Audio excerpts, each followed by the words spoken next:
So nice to be here. KellyAnne and I have been having this conversation now since early in the transition, starting in a conversation about the media, which appropriately started at Michael's restaurant in New York. So a report card. The media. Let's make the F grade the media as Steve Bannon's opposition party, and an A grade as the Obama honeymoon. Where are we now?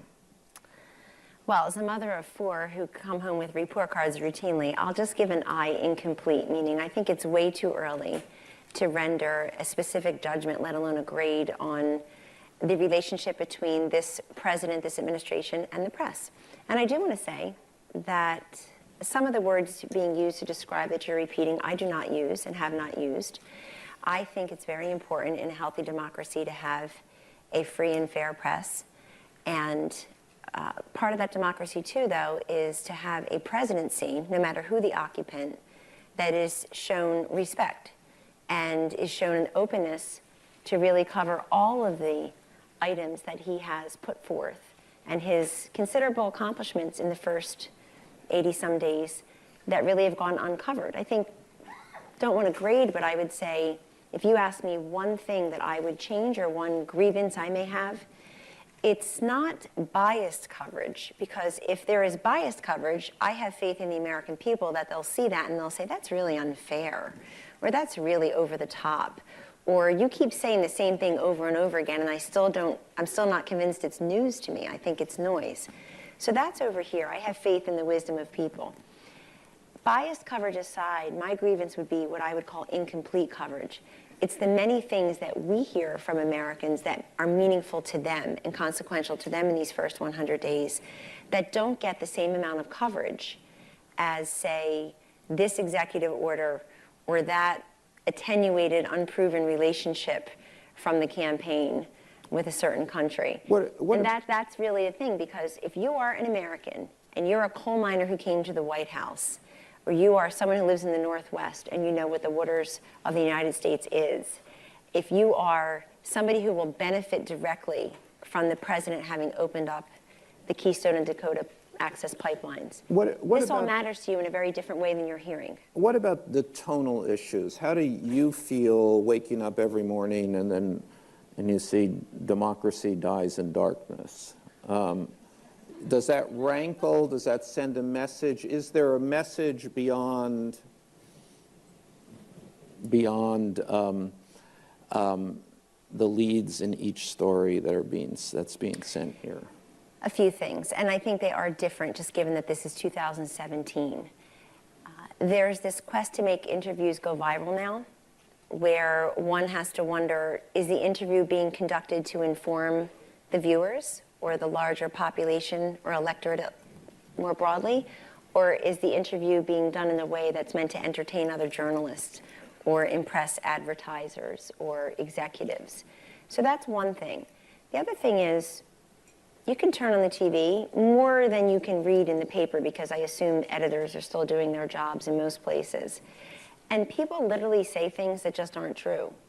They're not even disguised as opinion. Yeah. They're not even disguised as opinion. People presume they know what's going on in the White House, how the president is thinking, what motivates him, what his decision process is. And they state it like it's a fact, and it's not often. And that's all right. But look, at the same time, I listened to your other panel, and there's a great discussion about Twitter and the president's use of Twitter. And it is true that the president regards his social media platforms, Twitter, Instagram, Facebook, all of it combined. He has millions and millions and millions, tens of millions of followers. He looks at that as a way to cut out the middleman, to directly connect and communicate with people. And it's what I call the democratization of information, meaning you don't have to wait for the evening news to tell you what happened that day. Everybody can access it at the same time. It could be the guy working on the job who's looking at his screen. It could be the stay-at-home mom who's busy with her children who's got the tweet deck up. It could be the cosseted billionaire CEO who has 20 people outside his office checking social media, but everybody sees it at the same time. It's a democratization of information. But I think we have to have a conversation about the use of Twitter among the media too, because there are things said about this president on Twitter that would never pass an editor's desk. Something I talked about in the campaign, and it's just true, and it continues on. It continues on. I see people live tweeting at Sean Spicer while he's in his press conference. Well, we'll go to that. I mean, there have been other Republican, conservative, and right-wing administrations which the media has accepted in a business-like way. What's the difference here? Why is there a obviously continuing resistance and underlying message that has, I would certainly argue, not been there before? Well, some of it is who this president is and the unexpected result that he is the president. I think people simply were not prepared for the result and did not prepare their viewers and their readers for the result. And I'm astonished that in a nation that many people in the media were constantly saying is divided, we're in a divided country, that so many people never even entertain the possibility that in the self-described divided country that the other one of the two candidates may actually win. And so I think it was being caught unaware and really leaning so far to the other side that the race is over, the path is gone, the Republican Party will be destroyed, you'll take down every House and Senate and governor candidate with you. This is going to affect generations. I mean, if you go back and look at those headlines and you go back and see a lot of what was said on TV, it's unequivocally wrong and somewhat embarrassing. But we don't talk about it. So in some ways it was just we didn't see this coming, so it must not be real. Let's try to not make it real. Let's try to make it unreal. The other thing is, there's just so much media now, and there's just this constant opportunity to engage in the conversation. That is different. That's just a sign of the times. Like I said earlier, it's 2017. So you have all these social media platforms. You have the media using them constantly, not waiting to file the story for the next day or the evening news. You just have an ongoing opportunity to communicate. And what do you think? Do you find yourself ever thinking and trying to really get to the nut of what the media thinks about this president and about you and other members of this administration? How personal do you take this? How personally do I take what? What this coverage of you, democracy dies in darkness, because I'm going to tell you, when they say democracy dies in darkness, you're the darkness. I'm not the darkness.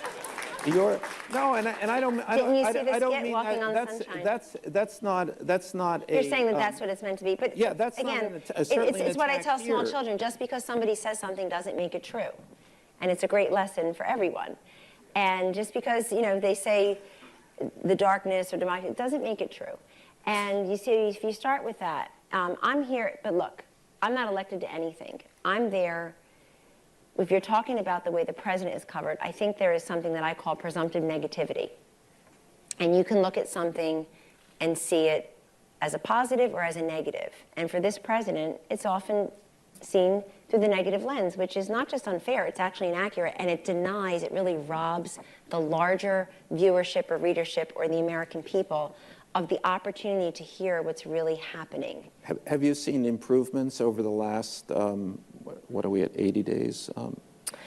So I think there are some print journalists particularly who have taken the time to really try to get to know this president and how he operates and who he is, and maybe some of the senior administration officials.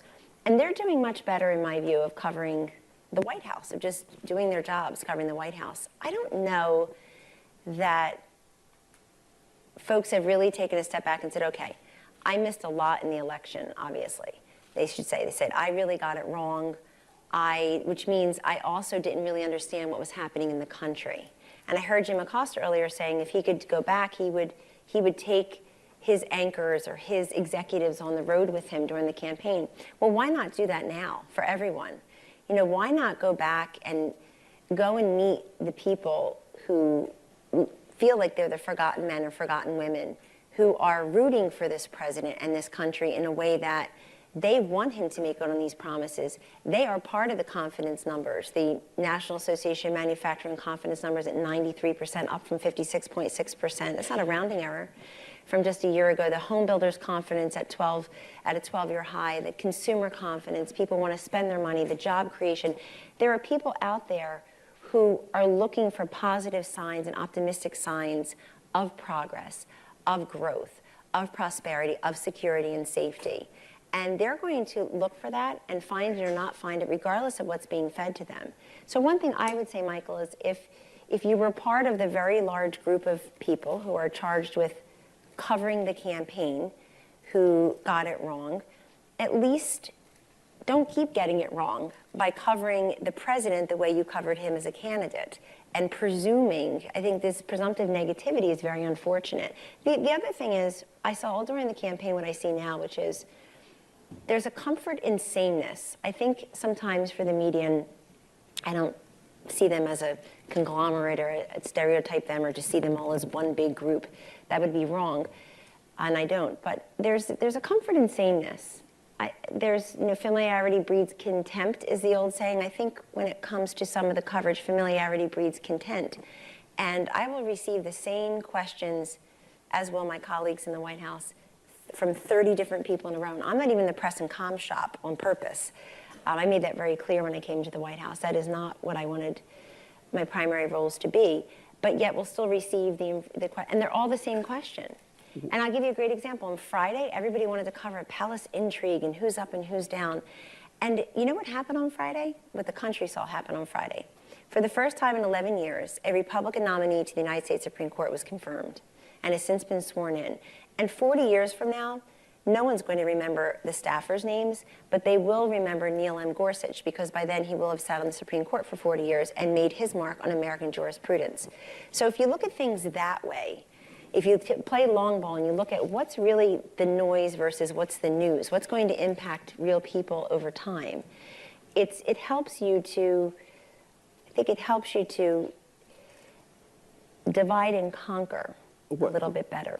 Why is the internal White House story such a big story during this administration, bigger than, and I'm not sure that these names will be forgotten. I mean, these names are being enshrined in popular culture as we speak in a way that other names in other administrations were not. Why is this such a big story? Ask the people who are covering it, to the exclusion of covering what happened the day before, which were the tradios. You might say, oh, the tradios. Well, this is a president who took the issue of trade and illegal immigration as a candidate and catapulted them from single digits. Trade wasn't even asked in many polls as what's the most important issue. It wasn't even given, it wasn't even offered as an option. And took those issues and made them about fairness to the American worker, fairness to the American economy, you know, fairness to those who had suffered the 60 to 70,000 factories that have closed, a number that the president cites often. And he took these issues, and now as president, he and his Secretary of Commerce, Wilbur Ross, are taking a strong lead against the cheaters and abusers on trade. And if you read the tradios, and I suspect many people have not, I mean, remember, he's taken dozens and dozens of executive actions, and there's one that gets all the coverage. So you have to think about that, too. That's what I mean about incomplete coverage. But people are paying attention. They will go and they will see what's been done on jobs, what's been done on the regulatory framework, what's been done on can healthcare pass, will tax reform pass. And he will be judged by his accomplishments. He will be judged on when healthcare reform passes and what is put in its place. He will be judged by the Supreme Court nominee that just on what basis do you think, and you're saying he will be judged by the voters, on what basis do you think the media judges him? On what basis do I think they judge him? They judge him according to their predisposed beliefs about what motivates him, what his personality is, how he makes decisions, what's important to him thematically and issues-wise. And I just think a lot of the right questions are not being asked.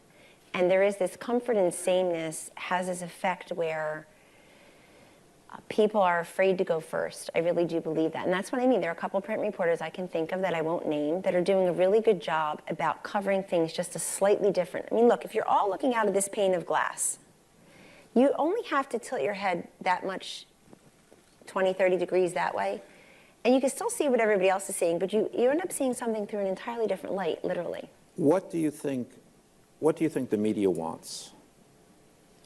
What do you mean? Well, they want something. They're in business like everybody else. They either want, maybe they want Donald Trump to be less right wing, or maybe they want him to be a Democrat, or maybe they want him to. Often the media wants more access. Clearly there's a deep discontent on the media side, and so I'm just trying to ask from your point of view, what is it that you think they want? What can you give them? What can't you give them? I'm trying to do a little family therapy here. In my view, Michael, most members of the media want to get the story, want to get it right, want to have access, want to have sources, want to certainly have access to the president, the vice president, cabinet members, maybe the senior officials. Some in the media want to prove that they've been right about him all along. And you have a couple of people in the media openly questioning whether they should refer to him as President Trump. When have you ever seen that before? And I just wasn't raised that way. That you respect the office of the presidency and its current occupant. And yes, some of you out there are saying, well, this one and that one. But you're pointing to individual people. You're not pointing to an institution that is grappling with this big question. Some people are openly, the words that are used to describe him are, I can tell you that he is somebody who I believe has made tremendous sacrifices to become president of the United States and did it for the right reasons and had a way of connecting and communicating with people that is very organic. The idea that we were outspent by so much and understaffed by so much, and he and Governor Pence were just so effective. They were our two greatest assets in winning the race, and so effective in going out and naturally communicating and connecting with people. But I think that the media hasn't gone back, by and large, and talked to those people. Some have. But again, if we're just talking to each other, if the coverage of candidate Trump and nominee Trump and President-elect Trump and President Trump feel and look relatively the same, then I'd say we haven't really progressed into how to cover him as a president or an administration. It feels the same many days. So there are these issues which have been articulated in many times from the president down, issues with the media, a real sense of acrimony towards the media. I think this administration has characterized the media more negatively than any I can remember, and yet I kind of think this administration talks to the media more than any other administration.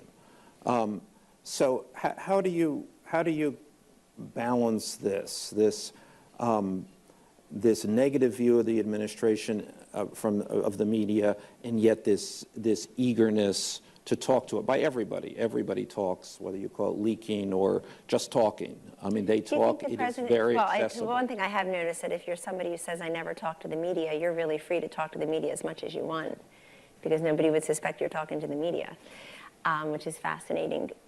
But on this issue, I would just say this. Do you actually think he's covered fairly and objectively? Do I think? I think not at all. I think democracy dies in darkness. Every time I look at this, I think, oh my God. No, from my point of view, as someone who literally writes about this, I think that we're in totally uncharted territory. But having said that, this administration is more media crazy than any I've ever watched. I mean, you talk to the media all the time. You want coverage all of the time. You hurt when the coverage is bad. So you know, there's this interesting kind of thing. You know, and it goes the other way too. Obviously, the media hates you but can't get enough of you. You hate the media but can't get enough of the media. Is you the administration you're talking about? Because Yes. you're looking at me. Yes. Yeah, I just think of you as. I don't really hate anyone. Yes. I have 4 kids. You can't scare me. I have 4 kids. There you go. So. We're scared together. So again, I think these are overgeneralizations, and I don't want to overgeneralize the relationship with the media or the media writ large. I see the White House press corps. A lot of folks work really hard and are there pre-dawn, there post-dusk. They try to get the story, et cetera. But I guess I am surprised at, and I know there's clickbait and viral interviews and all that, but I am surprised when we constantly see the same words used to describe the administration or the president, or you'll have the cabinet secretaries on the Sunday show, something I've been advocating for months, and I'm very happy to see them out there. And then they'll give these great interviews, and the headlines will immediately be struggled to explain or contradicted, those are already written. And again, what people really want to know out there is, what did they say and what does it mean? And why should I care? And people will go find the news if they can't find it in the news. They just will. That's an advantage people have now. But when you say, when you talk about the hostile relationship, I mean, the free and fair press, that comes with responsibility, though, to be fair as well as just free. I mean, it comes with a certain responsibility. And if you read people's Twitter feeds, I'm telling you this is very important. I talked about it first in during the campaign on a morning show. And I know Jim Vandehei talked about it after that on a morning show. But it's a very important point, because it would never pass editorial muster. It just wouldn't. And if it says tweets are my own and it's 10:15 a.m. and you're in the building where you work, tweets are not your own. People see you as the person who then goes on TV later and is covering this presidency objectively, where you've spent an hour of your day responding to people on Twitter or tweeting nasty things that, just to others, so other journalists see them. And I think that is not covered at all when one talks about the president tweeting. It's like those who are covering him and are tweeting, some of those Twitter feeds are a hot mess. Look, we want the relationship to be better. I'm a very pro-press person just because I love democracy and the First Amendment. But there's a reason that the president decided not to attend this year's White House Correspondents' Dinner, and the rest of us will stand in solidarity with him. I respect that decision, because there's a two-way responsibility here. And the other thing I would just say about all this is there's also a selectivity to reporting. So today, the Politico Morning Consult poll shows that the president's approval ratings are higher than his disapproval ratings. You're not going to hear that. I don't know if we heard it this morning. I didn't listen to every word said, but you're not going to hear that. If it were the other way, and when it is the other way, it's every screaming headline, it's every chyron, it's every lower third on every cable station. And so there's a selectivity there also of what do we choose to highlight as a press versus what do we choose to allow to recede into the background? So the New York Times, it seems to me, has a virtual beat, and in that beat, which often merits a front page story, the beat is the President Trump is an aberrant president, and this beat I would argue is sort of largely owned by Maggie Haberman, and I know the president's views of Maggie Haberman. And yet why does he speak to her? What do you mean, his views of her? Well, I know. I mean, his views of her is he doesn't like her. I mean, I've Why heard would you this. say that? Well, because he's told me. Michael, I just have to push back. That's just not true. I think it's inappropriate to say who the president does not like.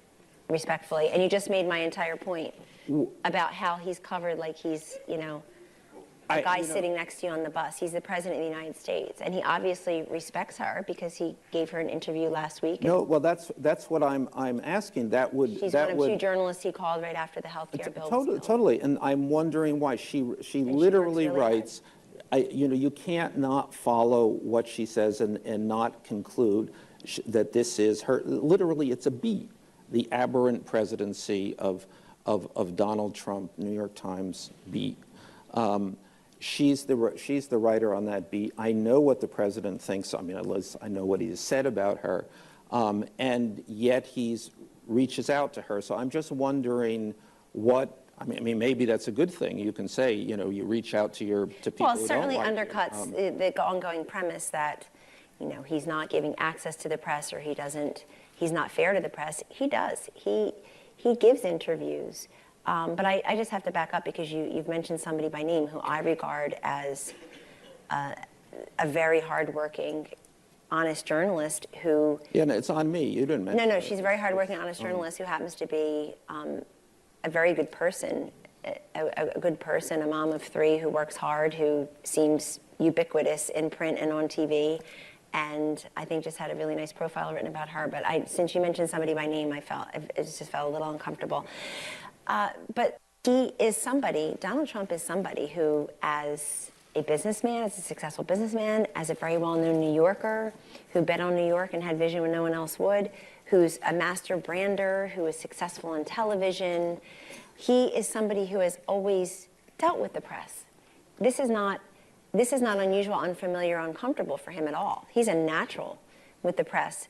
What's different is him being in politics. That's what's different. And what's different for the press is, in my view, is covering somebody in politics, now in the presidency, who is not a typical politician, who you weren't used to covering when they were a governor or a senator, where you had that relationship with them and their staff that was political/government in nature. It was Washington in nature. It was state government in nature.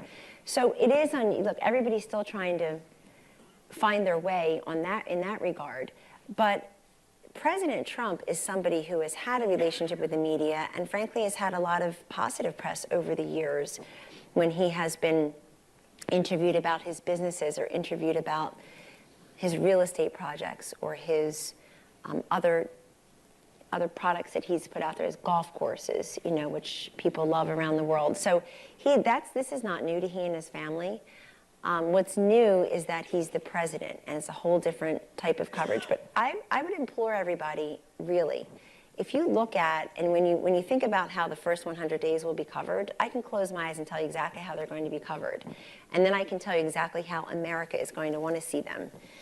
And we're going to speak directly to America, because if you look at the long list of things that the president has done that matter to people, that have real people impact, it's impressive. And when people feel like jobs were created or employers decided to attract and retain a workforce here rather than bringing those jobs abroad, when you think about the investments that were just sitting on the shelf in the billions of dollars with some of these companies, some of these employers, this is a president that's done things for the job creators, the job seekers, and the job holders.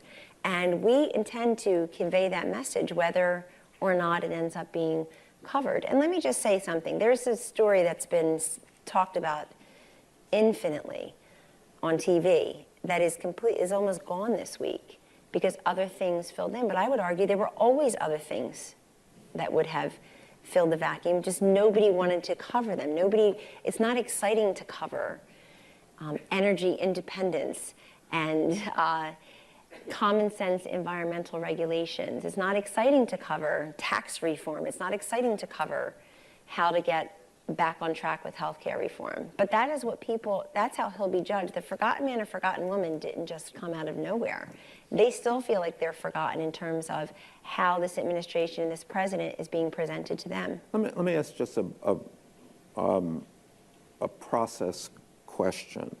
So you have a quantitative increase in news outlets, and you have a quantitative increase in the news that you're producing. I mean, I think it's safe to say more news comes out of this White House. than any, certainly in my recollection. Well, he's doing more. Well, he's making news, certainly.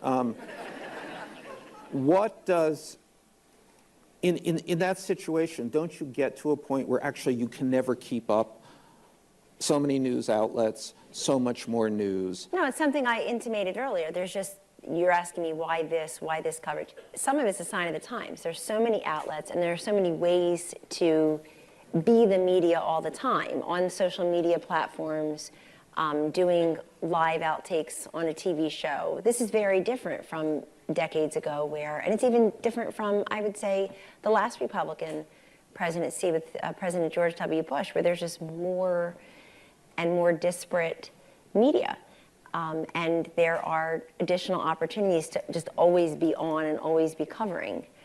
And so how does that change the nature of coverage and the nature of this White House relationship with the press? Well, I think people have a responsibility to try to look at everything that's being done and attempted over time and curate it in a way that is responsible and honest and gives people full information. Again, I saw it during the campaign and I see it again now. A huge difference, indeed a disconnect between what people are being told is important to them and what people actually think is important to them. That is something that really has not changed in covering President Trump, from candidate Trump to President-elect Trump, which is people are being told, this is what's important to you, so I'm going to have headlines about it. We're going to talk about it all night long on cable TV. This is what's important to you. And the reason I know it's important to you is because I keep saying it's important to you, and so do the 10 people on the panel. And yet, there's not a lot of evidence. If you look at those TV networks and those print outlets' own polling, look at their own polling, what's actually important to people is not being covered. Jobs, economic growth, healthcare reform. And when I say covered, I don't mean check the box and cover the Tuesday group versus the House Freedom Caucus and what was said and what was done. I mean the issues at hand. There are people who say immigration is important to them. There are people who say the border is important to them. One outlet covered Attorney General Sessions at the border yesterday. That was news. And I understand why the media don't want to cover an Attorney General on a tarmac for nearly an hour, but why aren't they covering this Attorney General when he's at the border, following through on a major policy? Because it's not as exciting as palace intrigue. I mean, it's important to cover it. That's news. If we had more time, I would go on to talk about the nature of message and who's responsible for that, and how you clarify your message and how you get the media to hear your message. But we have no more time. I'll just make one quick comment on that. I still think our best messenger is President Trump, and I favor him doing press conferences. I favor him giving interviews. Just so we're clear, I mean, none of us can be a substitute for that, not on the campaign, certainly not in his administration. He is the best messenger, and as is the Vice President, Mike Pence. They're the best messengers, and they're the best spokesmen for what is happening in this administration. But messenger and delivery, I think delivery now, what is different is delivery is not just a style. You know, is it pipe and drape? Is what color tie are they wearing? Are they at the podium? Who's behind them in the shot? You know, these questions that politicians have been asking forever. Delivery now is a system. And we are delivering the message, we as an administration are delivering the message through many different outlets. So that's the whole point. Social media platforms, traditional networks, cable networks, newspapers, I suppose other online presence that people have. People are getting their information through so many different systems. That delivery is now a system. They're getting their information through so many different sources that it's a system. And it's that I think is very unique to these times. And I believe that President Trump is a very unique, well-positioned messenger to meet that new call of these different systems, these different opportunities to message directly with people. Thank you very much. Thank you for having me. You and I will be continuing this. We will make America great again.